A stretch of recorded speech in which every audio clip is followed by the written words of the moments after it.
Estamos de volta com o podcast Sebrae On. E dessa vez a gente está recebendo aqui no nosso estúdio Gênison Honorato, diretor de inovação no Cuba Áudio, professor da Fundação Dom Cabral e LinkedIn Top Voice e psicólogo, entre outras várias coisas. É isso mesmo, Gênison? É isso, as pessoas me perguntam se eu durmo. Eu durmo, pessoal, eu durmo, mas eu gosto de fazer muitas coisas e contribuir com provocações. Eu acho que essa é a minha missão nesse mundo, né? E aí, aqui pro evento, aqui para a ASX 2024, você trouxe um tema aí que as pessoas pararam muito para você falar um pouco sobre onde inovar para alcançar o sucesso. Fala um pouquinho disso pra gente. Bom, eu acho que a gente, até aqui, eu acho que do ponto de vista da inovação, principalmente depois do nascimento, digamos assim, né, do Vale do Silício, na perspectiva de a gente olhar para a inovação muito como tecnologia, como celular, como computador pessoal, agora mais inteligência artificial, um foguete lá da SpaceX que vai para o espaço e pousa de volta, né? E a minha provocação é exatamente o contrário. Inovar para alcançar o sucesso significa inovação relacionada a pessoas. São as pessoas que são o grande diferencial, aquilo que vai ser diferente na maneira como a gente inova e na maneira como a gente enxerga o sucesso, né? Então a grande provocação que eu faço é essa provocação de desnortear, ou seja, parar de dizer que a gente está sem norte e começar a ver que nós somos produtores de inovação. A gente tem querência, civilização, a gente sorri, a gente tem calor, a gente tem natureza, cultura. Então, nada mais, né, oportuno e nada mais no momento certo da história de que começar a construir essa inteligência de inovação a partir do Sul global. E o Brasil, é claro, um dos grandes protagonistas disso tudo. A gente pode falar então que o Brasil é um dos lugares mais potentes do mundo? Sem sombra de dúvida. Eu tenho uma preocupação de que eu acho que o Brasil é um país que, de uma maneira geral, isso é uma coisa que eu falo, né? O Instituto de Pesquisa Gênison Honorato, que há uma certa, entre aspas, uma sabotagem com o Brasil. Porque você tem um Brasil, um país continental, 203 milhões de habitantes, um nível de criatividade absurdo, né? Um país com uma cultura absurda, com uma musicalidade absurda, né? Vários Brasis dentro do mesmo país. E aí tem aquela frase que eu trouxe para a apresentação, que é: o Brasil é o lugar onde o futuro vai nascer, né? E se existe alguém que vai salvar o mundo, para mim essa pessoa está no Brasil e é brasileira, né? Exatamente pelo fato de o que nós experimentamos do ponto de vista de inovação até aqui é uma inovação muito alicerçada no que a gente vê no norte, né? O que os Estados Unidos está fazendo, quais são os modelos, o que o MIT está falando, o que Harvard está falando, o que Stanford está falando, o que o Vale do Silício está falando. E a minha pergunta é: o que as favelas estão falando? O que a roda de samba está falando? O que a desigualdade está falando? Ou seja, pegar todo esse limão e transformar numa grande limonada. E a gente tem essa oportunidade aqui no Brasil. Você acabou de falar sobre desnortear, Gênison. Explica um pouquinho melhor pra gente. Como a gente consegue fazer isso? Essa é uma provocação que eu trago, assim, que é o seguinte, né? A gente costuma dizer assim: eu não sei como desenvolver esse projeto, eu estou sem norte. O projeto está sem norte, as pessoas estão sem norte. E eu estou começando a pegar isso e dizer: uau, que legal! Você está sem norte? Beleza, porque nós temos o Sul. É aqui que a coisa vai acontecer. O que tinha para acontecer no norte já aconteceu. E a gente sabe qual é o produto disso. A gente sabe qual é o resultado disso. A gente tem um mundo que está acabando, um planeta que está se destruindo. A gente tem as pessoas adoecendo, burnout, depressão, ansiedade, por um modelo que está aí e é um modelo hegemônico. A pergunta que eu faço é: qual o produto que, ao desnortear a ideia de sucesso, ao desnortear a ideia de tecnologia, de processos, daquilo que a gente entende como as boas práticas, qual produto nós teremos? Quando a gente trabalhar a diversidade, trazendo novas pessoas para fazer os negócios, para mudar a maneira como a gente se relaciona, qual o produto disso? A gente precisa ter brio e ter curiosidade de querer saber que produto é esse. Qual é o produto da tecnologia do brasileiro? Qual é o produto da tecnologia da pessoa que está lá agora na maré? Como diz o Emicida, né? Tem uma música que ele fala assim... a merendeira desce, ônibus sai, Dona Maria já se foi, só depois é que o sol nasce. Falando da Dona Maria que faz a merenda na escola, ela sai de casa antes do sol nascer. Para quando chegar lá, ou chegar na sua casa, o café da manhã está na mesa. O que a Dona Maria tem para ensinar para a gente? Eu não quero ouvir Elon Musk, não. Eu quero ouvir a Dona Maria. Porque para mim ela tem mais a dizer nesse momento histórico do que Elon Musk. E às vezes a gente vai buscar inspiração exatamente nesses grandes nomes. Mas a gente pode falar que tem talento em todo lugar? Todo lugar. Boa pergunta. Como eu disse na palestra, o talento está em todo lugar, as oportunidades que não estão. Cadê as oportunidades? Como é que eu vou dizer que o moleque está no sinal lavando o vidro do carro para ganhar um trocado, que ele não tem talento? Ele não tem oportunidade. Como eu disse na palestra, a próxima pessoa que vai transformar a inovação no mundo é brasileiro e pode estar dormindo agora embaixo de um viaduto. E como é que a gente olha para essas pessoas? Qual é o olhar que a gente tem que ter? Né? É sair dessa normatização, desse normal, né? E ir para dizer o que é novo, né? O que é talento? O que significa ter talento? É o lugar onde você estudou? É os livros que você leu? O que é talento? E para mim talento é intrínseco. Só falta ser desenvolvido, né? Então, a minha provocação é essa. Eu apresentei um TED em 2012 e o tema do meu TED foi o talento é em todo lugar. E eu tive essa ideia porque eu estava lendo naquele momento ali da pujança brasileira, 2012, 2014, e as revistas, principalmente a The Economist, eu vi isso na The Economist, que falava assim que era o apagão de talentos. Aí me estranhou isso, o apagão de talentos, o apagão de mão de obra. Pô, apagão de mão de obra? Não, peraí. Tudo bem, você está falando de um apagão de mão de obra técnica, né? Mas o que dizer de uma grande parcela da população que não está sendo aproveitada e que vai fazer o negócio do futuro? Então a gente tem um grande oceano azul aqui no Brasil. Desnortear, entender que nosso modelo de talento, por exemplo, quando você vai pegar uma pessoa para trabalhar numa empresa, nesse normal, o talento é quem? Eu fiz um mochilão pela Europa e aí deu um problema, eu só tinha 100 euros e tive que fazer 5 países com 100 euros. Então essa pessoa sabe se virar na escassez, né? Aí eu falo, o moleque fica em casa com 5 irmãos, o moleque tem 12 anos, a mãe sai para trabalhar e quando volta, com 2 pães que tinham em casa, alimentou todo mundo, tá todo mundo vivo dentro de casa esperando a mãe voltar. Eu uso aparelho, fico cuspindo o negócio todo. Tá todo mundo em casa esperando a mãe voltar. Esse é o talento. Porque fazer mochilão na Europa com 100 euros, sabendo que se der errado, mamãe e papai vai fazer a transferência, é muito fácil, tá? É simples, né? Então, para mim se vir ação, querência, é começar a ver talento onde tem talento, né? Outro dia eu vi uma discussão eu estava num parque, e lá no Parque do Flamengo, e eu vi do bairro do Flamengo, e eu vi uma menina jovem discutindo com o pai. Eu frequento um espaço, uma acarajé lá e tal, e todo domingo vai as crianças e tal, e a menina estava discutindo com o pai, eu comecei a ouvir ela falando assim, dura, né?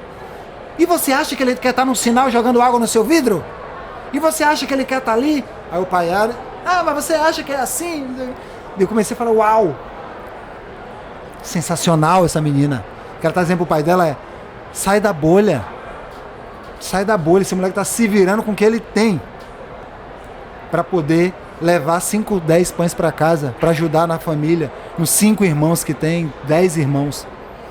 Esse é o talento não aproveitado e que sim, é quem vai fazer a mudança acontecer. Quando a gente pega esse gancho, o que você tem para falar para as empresas que contratam e que muitas vezes tem talentos e que ele acaba pegando aquele que tem um currículo mais bonitinho, aquele que tem experiências aí em outros países e deixa aquele que de fato pode contribuir muito, porque às vezes ele não tem o biotipo que a empresa dele precisa? O que eu tenho que dizer para as empresas? Saia da bolha. Saia da bolha. A gente vive nossas bolhas, né? Outro dia tem um desses trappers, sei lá, Tava numa piscina, num condomínio que ele comprou uma casa, ele é milionário. Quarta-feira, 2 da tarde, ele fazendo uma selfie assim, gravando dentro da piscina e dizendo assim, ó, lá na comunidade de onde eu venho tá tendo um tiroteio agora.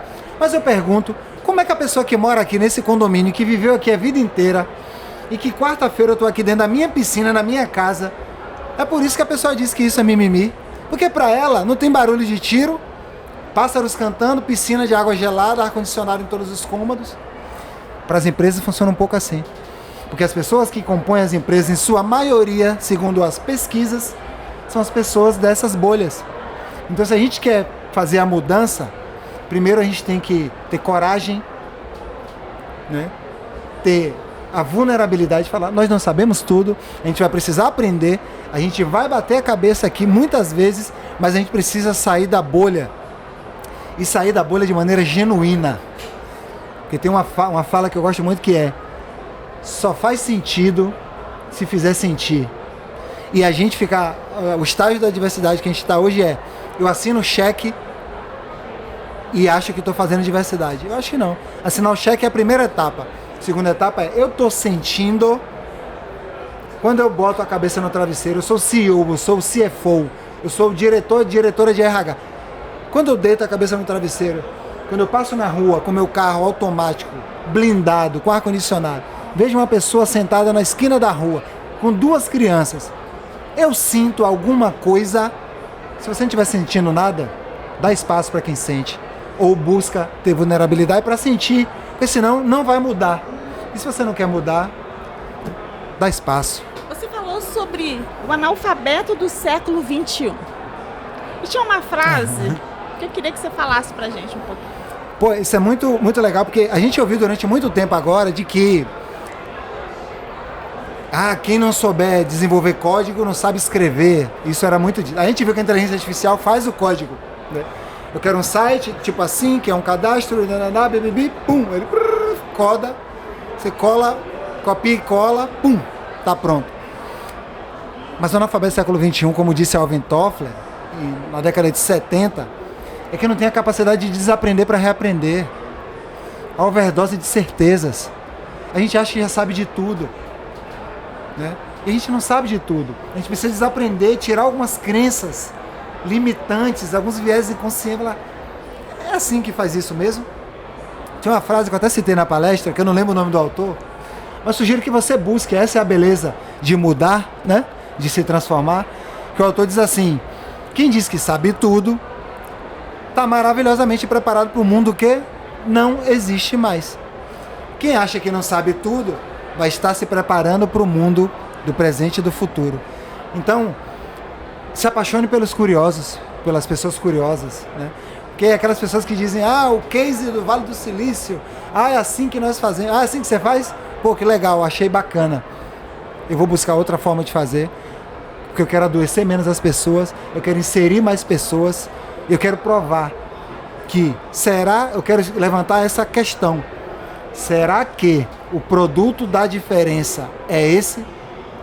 Quando a gente assiste o Wakanda, lá o Pantera Negra, que você chega no Wakanda, as naves chegam num lugar super tecnológico. Essa é uma boa premissa para pensar, tô pensando nisso agora. A nave chega num lugar super tecnológico, com carros autônomos, carros voadores ali em Wakanda, só que o lugar é cheio de árvores, cheio de natureza. Será que a gente não consegue, com outra mentalidade, fazer isso? E aí, quando as pessoas me perguntam: Gêneson, qual é a grande tecnologia que você está acompanhando? Eu respondo: a grande tecnologia que eu estou acompanhando é a tecnologia indígena, que convive com rio, que convive com pássaro, que se alimenta disso tudo, mas convive com isso tudo. Onde é que o progresso está nos levando? Você já sabe. É preciso ter coragem para desapegar, Gêneson? É preciso ter coragem. É preciso ter coragem. Existe, para o nosso cérebro, é muito mais fácil, né, fazer aquilo que você já sabe, aquilo que você já conhece. É muito mais fácil. Você fala: cara, aqui eu faço assim, ó. Uau, apertei 3 botões e funcionou. Mudar a mentalidade requer esforço. Só que falta humildade. É muito ego. É muito ego e pouca terapia. né? Pra gente finalizar aqui, a gente tem história pra contar aqui. A gente pode ficar aqui falando do dia. o dia inteiro. Mas pra gente finalizar, eu queria que você falasse pra gente o seguinte. É preciso sonhar pra alcançar o sucesso? Você sonhou? Você veio de uma realidade, conseguiu transformar a sua realidade. E aí a gente tem muitas pessoas que se inspiram nisso. Total. Tudo que eu falo, todas as aulas que eu dou, tudo que eu faço, o melhor feedback que você pode me dar é falar assim, você me inspirou. Eu poderia vir aqui com os giz, um monte de técnica, um monte de gráfico. Se eu não inspirar ninguém, eu não fiz nada. Como o garoto ali me abraçou e falou assim, você... Foi muito importante assistir sua palestra, porque pela sua história eu me inspirei. Tá pago. Então, eu sempre falei dessa coisa do sonho, que como eu contei ali na palestra, eu vendia sonho numa bandejinha de metal de alumínio, os sonhos com um pano de prato em cima e gritava, olha o sonho, olha o sonho. Saía pela rua vendendo sonho para complementar a renda da casa. E para mim essa é a analogia mais maravilhosa. Sem sonho a gente não é nada. E para muita gente não tem nem a capacidade de sonhar. Não acha que tem o direito de sonhar, a possibilidade de sonhar. Daí teve uma menina que eu estava ali conversando com ela, ela falou, o que você acha que eu tenho que fazer? Eu falei, você tem que lançar um satélite, criar um novo celular, não tem um smartphone, cria o dumbphone, telefone burro. Aí eu falei para ela, você deve olhar e falar, uau, como assim, lançar um celular? Sim, que sonhar a gente pode. E sonhar grande, sonhar pequeno dá o mesmo trabalho. E daí eu me emocionei quando o Lázaro Ramos no Roda Viva, ele diz, emocionado de que tudo começou a mudar na cabeça dele quando ele descobriu que ele podia sonhar. Porque dizer isso para quem tem acesso é muito fácil. Mas vai lá agora na Maré, na favela, na periferia, o jovem que não sabe nem como é que sai dali, acha que a vida dele é aquilo ali, não tem contatos, não tem rede, não tem nada que possa tirar ele dali. Se esse jovem não estiver sonhando, a gente tem um grande problema. A partir do momento que você começa a sonhar, aí a gente tem possibilidade de fazer. E essa é a beleza da coisa. Né? Aí eu queria convidar quem está nos acompanhando que venha para cá, para SX, sonhar junto com a gente. Aqui a gente oferece um mar de possibilidades, tem muito conhecimento aqui para você adquirir e a gente está aqui te esperando no SX 2024. Muito obrigada. Vem sonhar com a gente. Volte sempre. Foi maravilhoso poder aí então acompanhar a sua palestra. Eu que agradeço a vocês pela oportunidade, né? Ter o espaço é sempre uma oportunidade. E quem quiser se conectar, me segue aí nas redes que a gente conversa. Bate um papo. Gênesis Honorato no LinkedIn, no Instagram. Deixe sua mensagem. Talvez possa demorar um pouco para responder, mas eu respondo com o maior prazer para a gente trocar ideia. Obrigada, Gênesis. Obrigado a você. Um abraço.